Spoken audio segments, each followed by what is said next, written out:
വിരലുകൾ നുണകൾ പിന്നെ ലോകം മുഴുവൻ പടർന്ന ഒരു വലിയ മരണവാർത്ത. ഇസ്രായേൽ പ്രധാനമന്ത്രി ബെന്യാമിൻ നെതന്യാഹു ശരിക്കും കൊല്ലപ്പെട്ടു. അതോ ഇപ്പോൾ നമ്മൾ സ്ക്രീനിൽ കാണുന്നത് ഒരു ഹൈടെക് AI ക്ലോൺ ആണോ? കഴിഞ്ഞ കുറച്ച് ദിവസങ്ങളായി ഇന്റർനെറ്റിലെ ഏറ്റവും വലിയ കോൺസ്പിറസി തിയറി ഇതായിരുന്നു.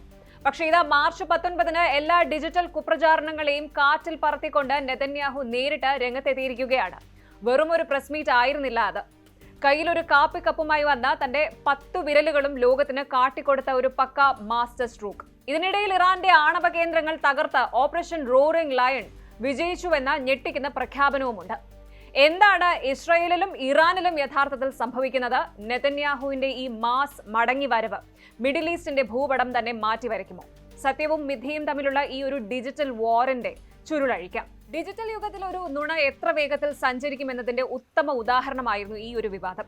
ഇറാനുമായുള്ള യുദ്ധം കടുക്കുന്നതിനിടെ നെതന്യാഹു പുറത്തുവിട്ട ഒരു വീഡിയോയിൽ നിന്നാണ് എല്ലാം തുടങ്ങിയത്. ഈ ഒരു വീഡിയോ സൂക്ഷ്മമായി പരിശോധിച്ച ചില സോഷ്യൽ മീഡിയ ഇൻവെസ്റ്റിഗേറ്റേഴ്സ് കണ്ടെത്തിയത് നെതന്യാഹുവിന്റെ കൈകളിൽ 6 വിരലുകൾ ഉണ്ട് എന്നാണ്. സാധാരണയായിട്ട് AI ഉപയോഗിച്ച് നിർമ്മിക്കുന്ന വ്യാജ വീഡിയോകളിൽ സംഭവിക്കാറുള്ള ഒരു പിഴവാണിത്, AI ഗ്ലിച്ച്. ഇതോടെ ഇന്റർനെറ്റ് ഇളകി മറിഞ്ഞു. നെതന്യാഹു കൊല്ലപ്പെട്ടു. ഇപ്പോൾ കാണിക്കുന്നത് അദ്ദേഹത്തിന്റെ ഡിജിറ്റൽ രൂപമാണ് എന്ന സിദ്ധാന്തം ഇറാനിയൻ മാധ്യമങ്ങൾ ഏറ്റുപിടിച്ചതോടെ ലോകം മുഴുവൻ ഇതൊരു സത്യമായി വിശ്വസിച്ചു തുടങ്ങി. ഒരു രാജ്യത്തിന്റെ ഭരണത്തലവന്റെ അസ്തിത്വത്തെ പോലും ഒരു ചെറിയ ഗ്ലിച്ച് ചോദ്യം ചെയ്യുന്നൊരവസ്ഥ. പക്ഷേ നെതന്യാഹു ഇതിനെ നേരിട്ട രീതി വളരെ സ്മാർട്ടായിരുന്നു.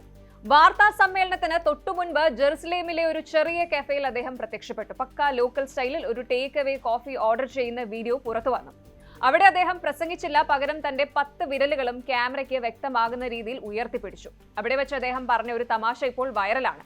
തന്റെ സഹായിയോട് അദ്ദേഹം ഹീബ്രുവിൽ മെറ്റ് എന്ന വാക്ക് ഉപയോഗിച്ചു. ഹീബ്രു ഭാഷയിൽ ഈ വാക്കിന് 2 അർത്ഥമുണ്ട്.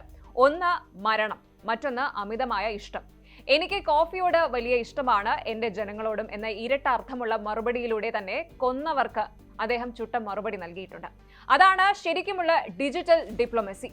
ഇനി നമുക്ക് പ്രധാനപ്പെട്ട കാര്യത്തിലേക്ക് വരാം. വ്യാഴാഴ്ച നടന്ന പ്രസ് മീറ്റിൽ അദ്ദേഹം താൻ ജീവനോടെ ഉണ്ട് എന്ന് തെളിയിക്കുകയല്ല ചെയ്തത്. പകരം ഇറാന്റെ നട്ടലൊടിക്കുന്ന ചില പ്രഖ്യാപനങ്ങളാണ് നടത്തിയത്.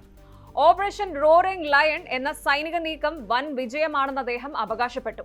പ്രധാന പോയിന്റുകൾ ഇവയാണ്. 1, ന്യൂക്ലിയർ ഫെസിലിറ്റീസ്. ഇറാന്റെ യുറേനിയം സമ്പുഷ്ടീകരണ കേന്ദ്രങ്ങൾ പൂർണ്ണമായും തകർക്കപ്പെട്ടു. ഇനി അവർക്ക് ഒരു ആണവായുധവും നിർമ്മിക്കുക എന്നത് അസാധ്യമാണ്. രണ്ടാമത്തേത് ബാലിസ്റ്റിക് മിസൈൽസിനെ കുറിച്ചാണ്. ഇറാന്റെ ബാലിസ്റ്റിക് മിസൈൽ നിർമ്മാണ ശേഷി 80% നശിപ്പിച്ചു. മൂന്നാമത്തേത് ഗ്ലോബൽ പവറിനെ കുറിച്ചുള്ള ഒരു പ്രഖ്യാപനമാണ്. ഇസ്രായേൽ ഇനി വെറും ഒരു പ്രാദേശിക ശക്തിയല്ല, മറിച്ചൊരു ലോക ശക്തിയായി മാറിയിരിക്കുന്നു എന്ന് അദ്ദേഹം പ്രഖ്യാപിച്ചു. ഇതൊരു ചെറിയ കാര്യമല്ല സുഹൃത്തുക്കളെ. ഇറാൻ ചരിത്രത്തിലെ ഏറ്റവും ദുർബലമായ അവസ്ഥയിലാണ് എന്ന് നെതന്യാഹു അവകാശപ്പെടുന്നത്. ഇസ്രായേലിന്റെ സൈനിക മേധാവിത്വം ലോകത്തിന് മുന്നിൽ ഉറപ്പിക്കുകയായിരുന്നു ഈ ഒരു പ്രസംഗത്തിന്റെ ലക്ഷ്യം. ഇനി നമ്മൾ ഇവിടെ ആലോചിക്കേണ്ട ഒരു പ്രധാന കാര്യമുണ്ട്. ഇത് കേവലം മിസൈലുകൾ കൊണ്ടുള്ള ഒരു യുദ്ധമല്ല, ഇതൊരു ഇൻഫർമേഷൻ വാർഫെയർ കൂടിയാണ്. ഒരു ശത്രു രാജ്യത്തിന്റെ ലീഡർ മരിച്ചു എന്ന് പ്രചരിപ്പിക്കുന്നത് വഴി ആ രാജ്യത്തെ ജനങ്ങളുടെയും സൈന്യത്തിന്റെയും മനോവീര്യം തകർക്കാൻ സാധിക്കുമെന്ന് ഇറാൻ കരുതിയിട്ടുണ്ടാകാം. പക്ഷേ അതേ സാങ്കേതിക വിദ്യ ഉപയോഗിച്ച് തന്നെ ആ നുണകളെ പൊളിച്ചെടുക്കാൻ ഇസ്രായേലിനും സാധിച്ചു. സത്യവും മിഥ്യയും തമ്മിലുള്ള ആ അതിർവരമ്പ് AI മായ്ച്ചു കളയുകയാണ്. ഒരു വിരലിന്റെ എണ്ണമോ അല്ലെങ്കിൽ ഒരു ചെറിയ നിഴലോ മതി ഒരു രാജ്യത്തിന്റെ ഭാവി തന്നെ മാറ്റിമറിക്കാൻ. അതുകൊണ്ട് തന്നെ നമ്മൾ സോഷ്യൽ മീഡിയയിൽ കാണുന്നതെല്ലാം കണ്ണടച്ചു വിശ്വസിക്കരുത്. US-ന്റെ ശക്തമായ പിന്തുണയോടെ ഇസ്രായേൽ നടത്തുന്ന ഈ നീക്കങ്ങൾ മിഡിൽ ഈസ്റ്റിന്റെ ഭൂപടം തന്നെ മാറ്റിവരയ്ക്കാൻ പോവുകയാണ്. ഇറാൻ ദുർബലമാകുന്നതോടെ ഹിസ്ബുള്ളയും ഹമാസും ഉൾപ്പെടെയുള്ള ഗ്രൂപ്പുകളുടെ നിലനിൽപ്പും ഭീഷണിയിലാകും.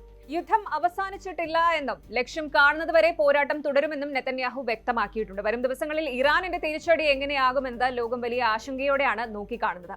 ചുരുക്കത്തിൽ പറഞ്ഞാൽ നെതന്യാഹുവിന്റെ ഈ മടങ്ങി വരവ് വ്യാജ വാർത്തകൾക്കെതിരെയുള്ള ഒരു വലിയ വിജയമാണ്.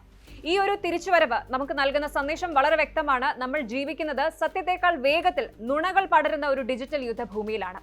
ഒരു വിരലിന്റെ എണ്ണത്തിലോ അല്ലെങ്കിൽ ഒരു വീഡിയോയുടെ ക്വാളിറ്റിയിലോ തൂങ്ങിപ്പിടിച്ച ഒരു രാജ്യത്തിന്റെ ഭരണാധികാരി മരിച്ചു എന്ന് വിശ്വസിക്കാൻ പാകത്തിന് നമ്മുടെ സോഷ്യൽ മീഡിയ ഇന്ന് മാറിയിരിക്കുന്നു. ഡിജിറ്റൽ യുഗത്തിൽ ജാഗ്രത പാലിക്കേണ്ടതിന്റെ ആവശ്യകത ഇത് നമ്മെ ഓർമ്മിപ്പിക്കുന്നുണ്ട്. സ്ക്രീനിൽ കാണുന്ന 6 വിരലുകളെക്കാൾ പ്രധാനം ഗ്രൗണ്ടിൽ നടക്കുന്ന യാഥാർത്ഥ്യങ്ങൾക്കാണ്. AI സാങ്കേതിക വിദ്യ വളരുമ്പോൾ നമ്മൾ നമ്മുടെ കോമൺ സെൻസ് കൈവിടരുത് എന്ന വലിയ പാഠമാണ് ഈ സംഭവം നമ്മെ പഠിപ്പിക്കുന്നത്.